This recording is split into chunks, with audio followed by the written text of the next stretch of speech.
नमस्ते। बातचीत के हमारे इस खास कार्यक्रम में आप सबका स्वागत। जैसा आप देख रहे हैं, अखिल स्वामी सर हमारे साथ मौजूद हैं। बहुत स्वागत है सर आपका। सर, इस समय जो हालात चल रहे हैं, जिस तरीके से देखा जाए तो मोदी जी के लिए बहुत सारे चैलेंजेस खुल रहे हैं। मैं ये केवल मोदी जी की बुराई के लिए या उन पर सवाल उठाने के लिए नहीं कह रहा हूं। इसके पीछे तथ्य हैं। तथ्य ये है, राहुल गांधी सड़क पर हैं, तेजस्वी यादव सड़क पर हैं, विपक्ष एकजुट होकर के सड़क पर उतरता दिख रहा है।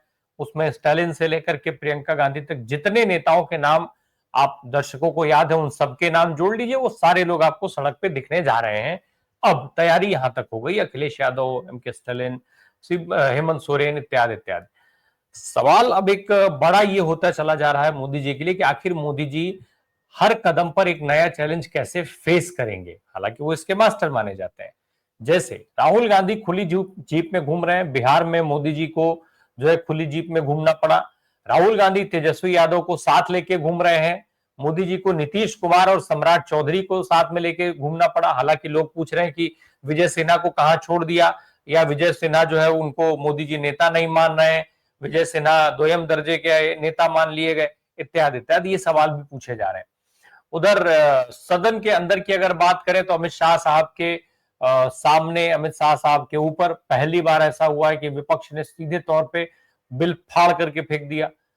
सदन के अंदर विपक्ष ने चढ़ करके, सीने पे चढ़ करके नारे लगाए कि वोट चोर गद्दी छोड़। ये सारी चीजें नहीं हुआ करती थी जो अब दिख रही हैं। तो ये जो, सर मेरा सवाल ये है कि ये जो चैलेंजेस अब इंडिया गठबंधन ने फेंकना शुरू किया है, राहुल गांधी उसके चेहरे बन रहे हैं, कितनी कितना बड़ा ये सिनेरियो है, कितना बड़ा कदम विपक्ष के तौर पर इसको माना जाए और कितना चैलेंजिंग मोदी जी के लिए माना जाए, क्योंकि मोदी जी इस तरीके के चैलेंजेस से निकलने के मास्टरमाइंड माने जाते हैं, कहे जाते हैं, खासकर हमारी आज की इलेक्ट्रॉनिक मीडिया के द्वारा। जय संविधान।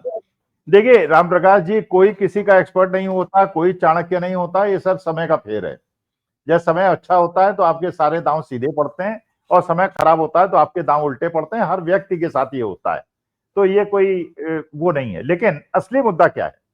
देखिए, मोदी जी के साथ जो समस्या है, इंडिया गठबंधन से तो निपट लें, ईडी सीबीआई लगवा दें, इनकम टैक्स लगा दें, जेल भेज दें, वो कर ही रहे हैं, वो करते ही रहते हैं। अब समस्या ये हो गई, उनकी फौज में ही बगावत हो गई। अब एनडीए के अंदर अगर बगावत हो जाएगी, अगर दिल्ली के अंदर वो एनडीए की मीटिंग बुलाएंगे और चंद्रबाबू नायडू आने से इनकार कर देंगे और मीटिंग को स्थगित करना पड़ेगा, तो वो क्या करेंगे? अच्छा, अमित शाह भी फाउल करने पे उतारू हैं। अब वो ये नहीं पता कि वो डैमेज करने के लिए कर रहे हैं या जानबूझ के कर रहे हैं या अनजाने में उनसे हो रहा है। उन्होंने जो विपक्ष के वाइस प्रेसिडेंशियल कैंडिडेट हैं रेड्डी साहब, उनके खिलाफ बोल दिया कि ये नक्सलिज्म को अगर साथ न देते, इन्होंने नक्सलिज्म का साथ दिया।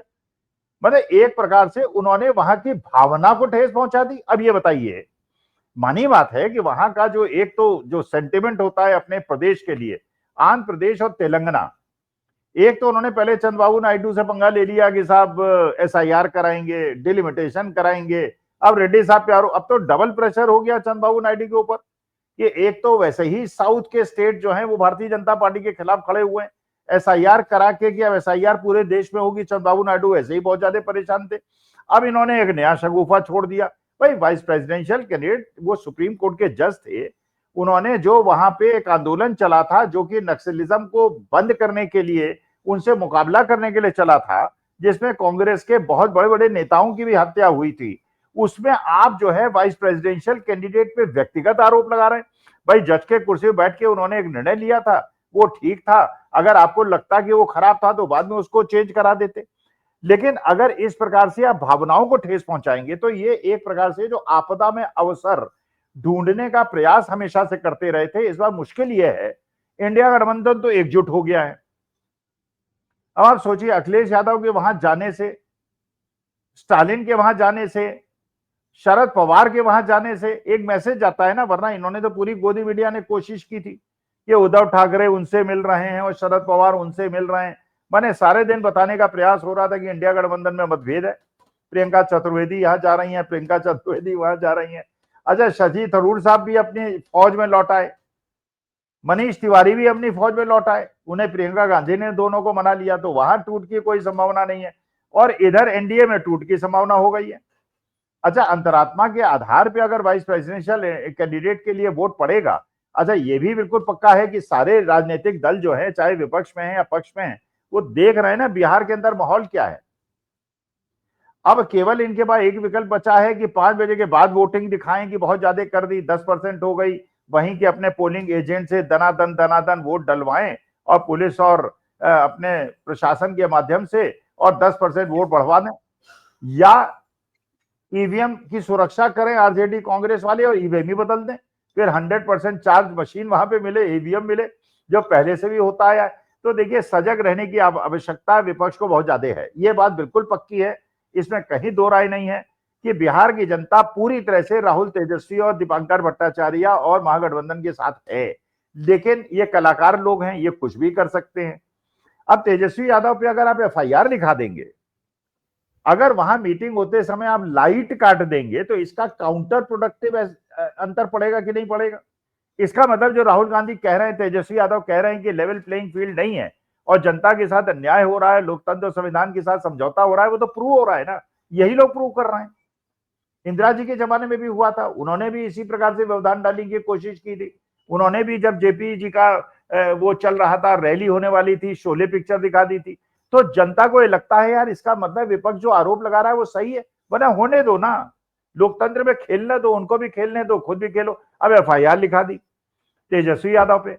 अब बनी बात है भाई, जुमलेबाज का मतलब क्या होता है? जुमले का मतलब, ये कोई पार्लियामेंट तो है नहीं।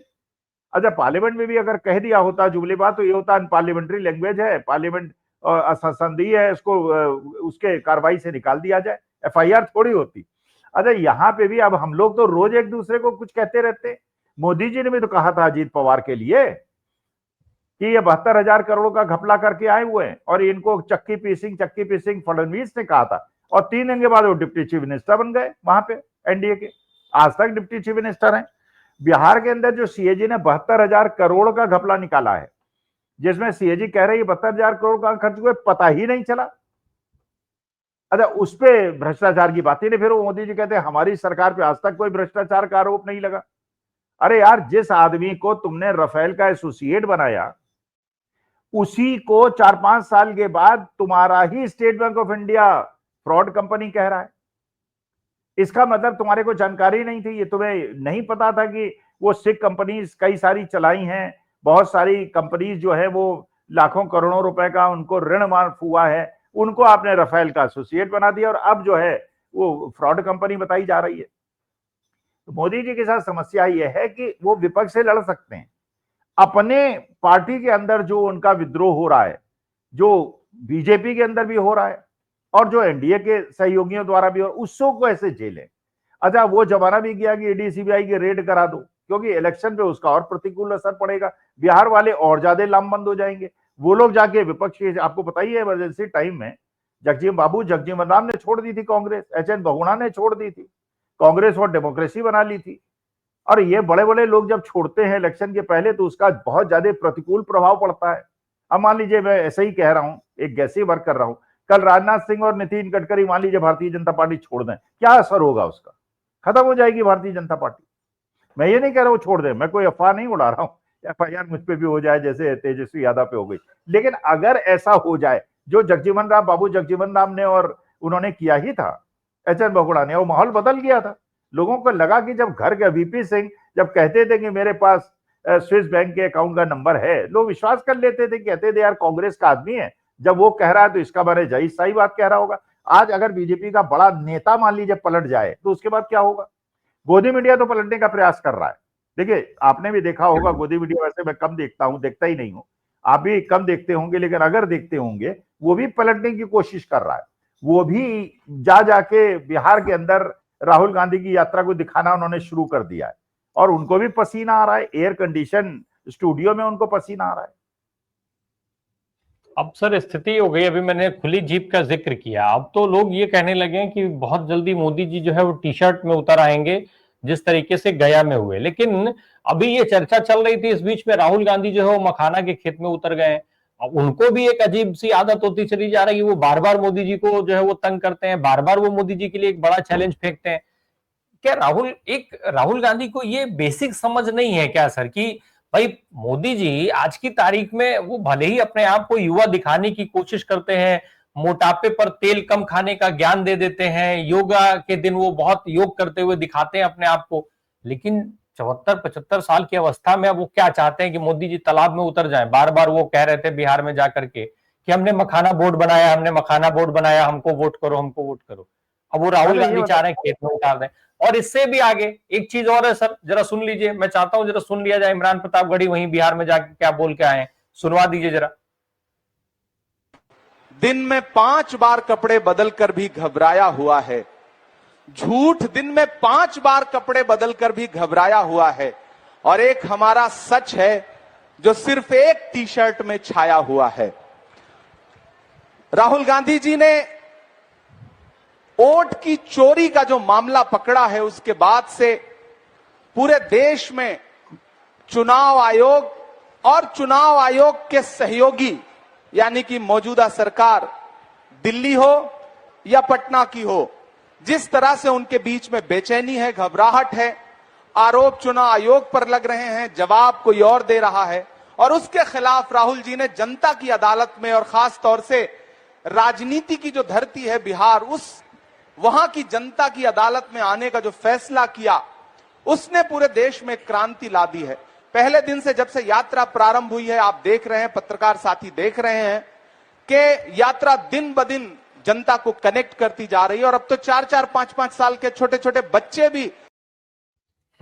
ठीक है सर, अब ये फिर कपड़ों पर उतर आए हैं, तो एक तरफ राहुल गांधी जो है वो खेत में उतारने पर लगे हैं और ये लोग कपड़े पे लग गए हैं। तो क्या चाहते क्या है ये लोग बेसिकली मोदी जी से? मोदी जी कपड़े भी ना बदलें, खेत में चले जाएं। राम प्रकाश जी, आपने कहा कि मोदी जी ने कहा है कि तेल कम खाओ जिससे वेट ना बढ़े। मैं केवल 2 व्यक्तियों के लिए कहता हूं, मानहानि नहीं कर रहा हूं, केवल पूछ रहा हूं अपनी जिज्ञासा के लिए। मोदी जी का सीना तो बताते हैं 56 इंच का है, वो तो पता नहीं कितने इंच का है, वो तो दर्जी ही कोई बता सकता है। वेट कितना है उनका और उनकी हाइट कितनी है? क्या वो ओवरवेट की कैटेगरी में है या ओबीस की कैटेगरी में है? और अमित शाह साहब ओबीस है। भाई मैं तो ओवरवेट हूं, मैं तो कह रहा हूं मैं ओवरवेट हूं। मेरी हाइट के हिसाब से मेरा वेट 75 केजी होना चाहिए, 85 केजी है, 10 किलो ओवरवेट हूं। और मुझे लगता है मोदी जी भी ओवरवेट हैं। तो जब वो योगा करते हैं, जब वो तेल नहीं खाते हैं, जब वो पता चला इंपोर्टेड मशरूम खाते हैं और पता नहीं क्या क्या खाते हैं, तो उनका वेट बढ़ कैसे गया? भाई हम तो देखिए ज्ञान तो उसी से लेंगे ना जो खुद बिल्कुल एक पतला दुबला आदमी होगा जो कहेगा कि इस प्रकार का जीवन होना चाहिए। लेकिन अगर आप खुद ही आदर्श, अमित शाह साहब का वेट कम कर लीजिए, आप वो नड्डा साहब का वेट कम कर लीजिए, आप गडकरी साहब का वेट कम कर लीजिए, आप देश की जनता को कह रहे हैं तेल मत खाइए, वेट बढ़ाइए मत, और खुद आप ओवर वेट है। अच्छा देखिए, राहुल गांधी तो शैतानी करते हैं, ये बिल्कुल राहुल गांधी जो है शैतानी करते हैं।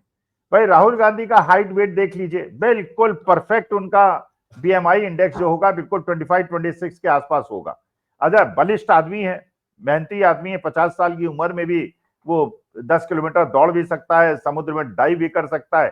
अगर मखाने के खेत में उतर गया तो ये भी स्थिति नहीं होगी कि डूब जाए। अब मुश्किल यह है, कहीं मान लीजिए मोदी जी प्रेरणा लेके मखाने की खेत में उतर गए, परमेश्वर करे वो स्वस्थ रहे, उनको कोई परेशानी ना हो। अब वहां की बड़ा मुश्किल है, वो मखाने के खेत में आप जानते ही हैं, वो तालाब के अंदर बड़ी संभावना होती है पैर वैर फिसलने की।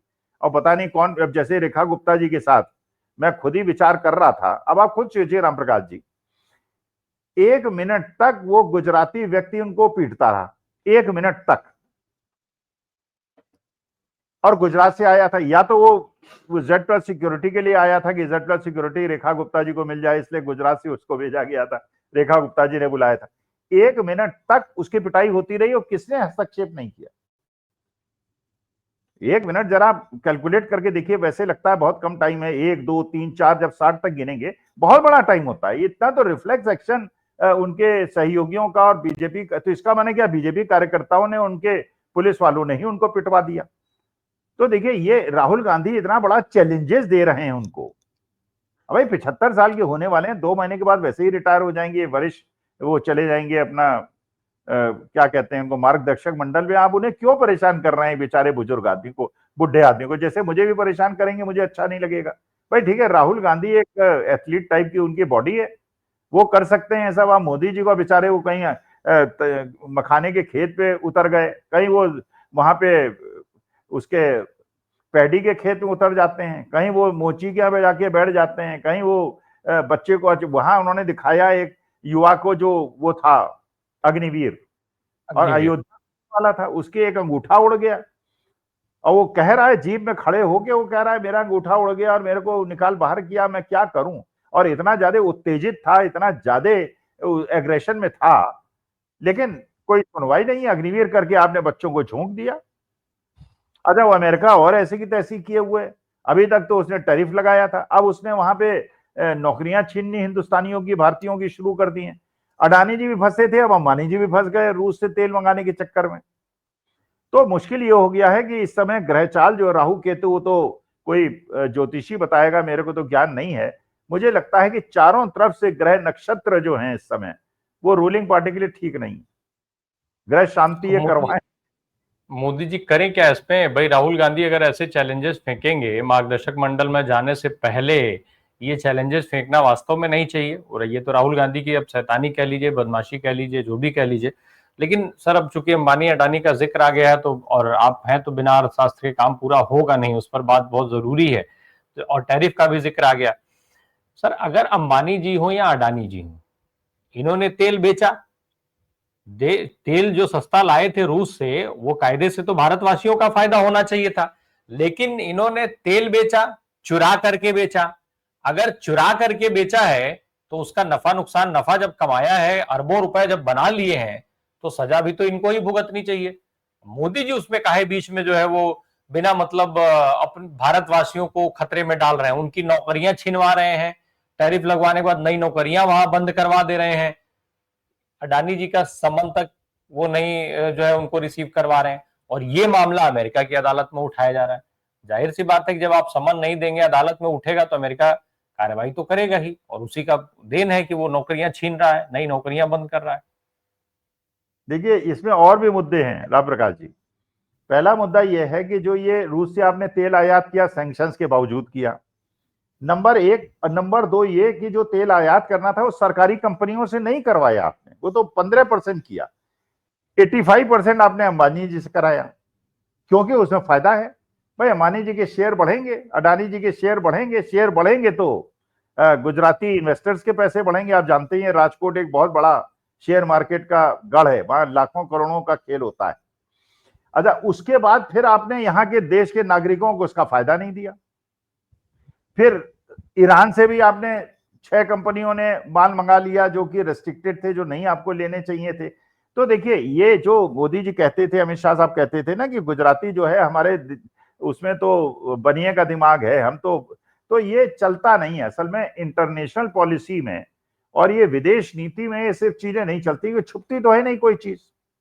आपने ईरान से लिया, उसको डाइवर्ट किया, ये बिलिंग कराई, वहां से मंगाया, लेकिन वो सारा डिस्क्लोज हो गया, पता चल गया। तो पैसा कमाने के चक्कर में फिर अडानी जी को आप संबंधी शुरू नहीं, इधर अंबानी जी फंस गए। तो ये सारा का सारा मसला जो है, अच्छा डोनाल्ड ट्रंप को देख के तो ऐसा लग रहा है कि उसने बिल्कुल कसम खा ली है कि मैं अब मोदी जी को हटा के मानूंगा। अच्छा, अब आप जापान जा रहे हैं जी, जापान के बाद चीन जा रहे हैं, टिकटॉक भी आपने खोल दिया, अभी आप चीन के आयात करने पे फायदे बताएंगे और भक्त लोग जो है गोदी मीडिया बताएगा कि चीन हमारा विश्वस्त दोस्त है और उसने पाकिस्तान को अस्त्र देके कोई गड़बड़ी नहीं की थी और सैटेलाइट पिक्चर्स देके कोई गड़बड़ी नहीं की थी।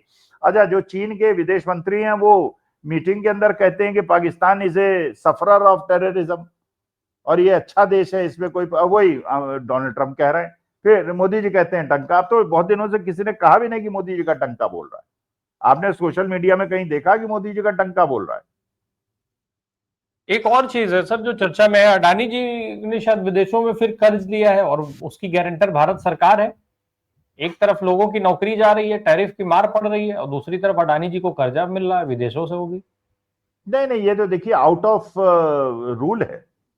एक प्राइवेट कंपनी के लिए, एक प्राइवेट कंपनी, सरकारी कंपनी के लिए गवर्नमेंट गारंटी दे, वो तो बात समझ में आती है।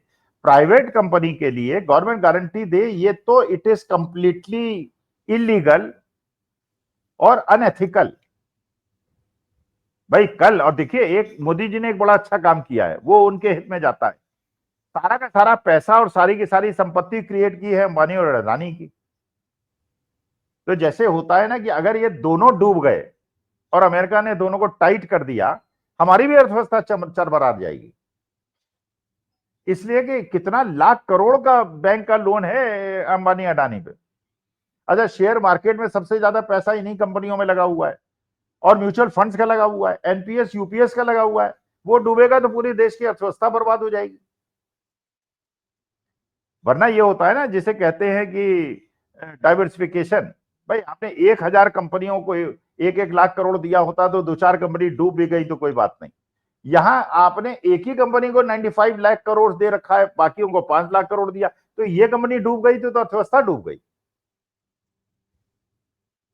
ये अगर हम इस तरीके से चीजें चलती रहीं तो भारत में नौकरी जो 2 करोड़ दे रहे थे मोदी जी, तो उसको 5 करोड़ करना पड़ेगा कम से कम, तभी तो काम चल पाएगा। 2 करोड़ तो दे ही रहे थे, अब उसको भी बढ़ाना पड़ेगा, एक चीज।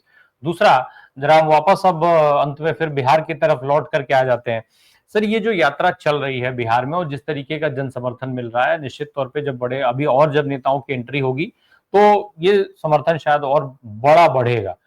सरकार रोकने के अभी तक जो उपाय कर सकती थी वो तो उसने कर लिया। क्या सरकार अभी आगे इसमें और रोकने का उपाय करेगी या सरकार यहां भी अब सरेंडर है? देखिए, सरकार जितना रोकने का प्रयास करेगी ये बढ़ता चला जाएगा। देखिए, बिहारियों का, अभी ईस्टर्न यूपी के रहने वाले हैं, मैं भी रहा हूं, मैं जानता हूं वहां के लोग जो बड़े जिद्दी होते हैं। जब मान सम्मान की बात आ जाती है और उन्हें रोका जाता है, यही बिहार में जयप्रकाश के आंदोलन में भी हुआ था। रोकने का प्रयास जितना ज्यादा प्रवाह को करेंगे उतना ज्यादा जनता बीजेपी के अगेंस्ट हो जाएगी, वोट देने वाले भी वोट नहीं देंगे। अच्छा, दूसरा आपने कहा कि जैसे नौकरियों की बात, देखिए मोदी जी को नौकरियां देनी है, इंडस्ट्रियलाइजेशन करना है केवल गुजरात में। महाराष्ट्र की यूनिट भी गुजरात में लानी है। उत्तर प्रदेश बिहार वालों को तो उन्होंने धर्म की अफीम पे ला दी है। मस्जिद खोदो, मंदिर है भगवान का, वो उससे क्या है कि उत्तर प्रदेश बिहार वाले जितनी जल्दी समझ जाएं उतना समझ जाएं। बिहार वाले तो समझ गए, उत्तर प्रदेश वाले कब समझेंगे मुझे नहीं पता। बिहार वालों में आप देखिए, जितने भी राहुल और तेजस्वी की मीटिंग में लोग दिख रहे हैं, तो 98% लोग युवा हैं। और लड़कियां ये कहती हुई मिल रही है कि हमारे यहां इंडस्ट्रियलाइजेशन कर दीजिए, हमें और कुछ नहीं चाहिए, नौकरियां हमें दे दीजिए। और ये राहुल गांधी ने भी उस पॉइंट को पकड़ लिया है कि हम ये हैदराबाद में जाके और बेंगलोर में जाके और अहमदाबाद में जाके हमारे बिहारी नौकरी क्यों करें, हमारे यहां इंडस्ट्रियलाइजेशन करो ना। लगा दो 15-20 शुगर मिल्स, लगा दो फर्टिलाइजर यूनिट्स, लगा दो ऑयल रिफाइनरी। लेकिन सर वो कैसे लगा दें, वो तो उनके कॉन्सेप्ट में ही नहीं है। नहीं तो गुजरात में क्यों कंसेप्ट में है फिर? नहीं, वहां सर वो ठीक है, गुजरात की बात एक अलग हो सकती है। बिहार की तुलना गुजरात से थोड़ा, मोदी जी ने कभी गुजरात का डीएनए पूछा है क्या? नहीं, आप देखिए, राजीव गांधी ने उत्तर प्रदेश के अंदर 4 फर्टिलाइजर प्लांट्स लगाए थे, और ये बात है आज से करीब 40 साल पहले की, 30 साल पहले की। 750 करोड़ का एक फर्टिलाइजर प्लांट लगा था, लाखों नौकरियां मिली थी, लाखों।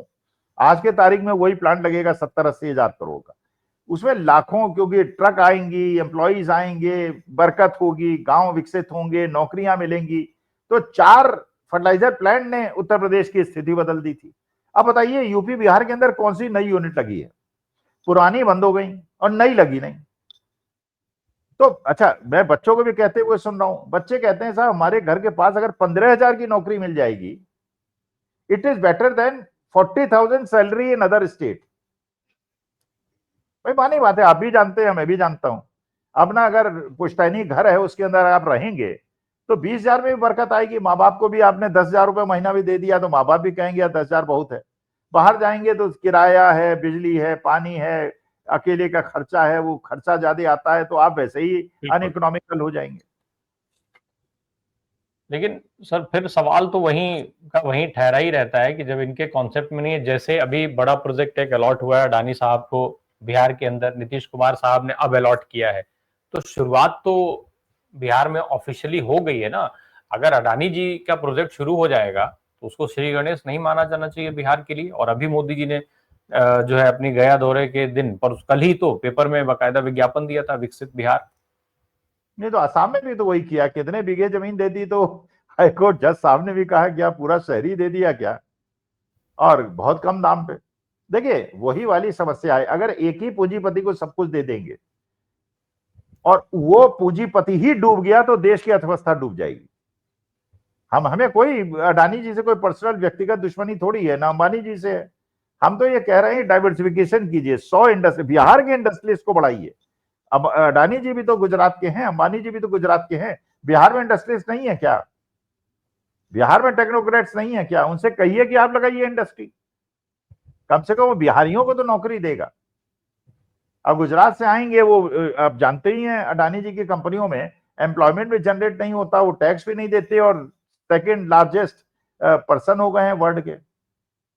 बिल्कुल, बिना बिना नौकरी के, बिना टैक्सेस के ही वो जो है केवल प्रॉफिट कमाना जानते हैं और प्रॉफिट कमा रहे हैं। उनकी फैक्ट्रियां कागजों पे चलती हैं, उनके उद्योग धंधे कागजों पे चलते हैं। पैसा दूसरे देशों के थ्रू रूट होकर के और उनको अमीर बना देता है, बस उस कॉन्सेप्ट पे काम चल रहा है। उससे आम जनता का कितना भला होगा ये सिर्फ मोदी जी जानते हैं, क्योंकि उनके सीए मोदी जी ही हैं, बाकी किसी को नहीं पता है। उनका जो मैनेजमेंट है वो मोदी जी जानते हैं। बहुत बहुत धन्यवाद सर हमसे बात करने के लिए। Thank you so much.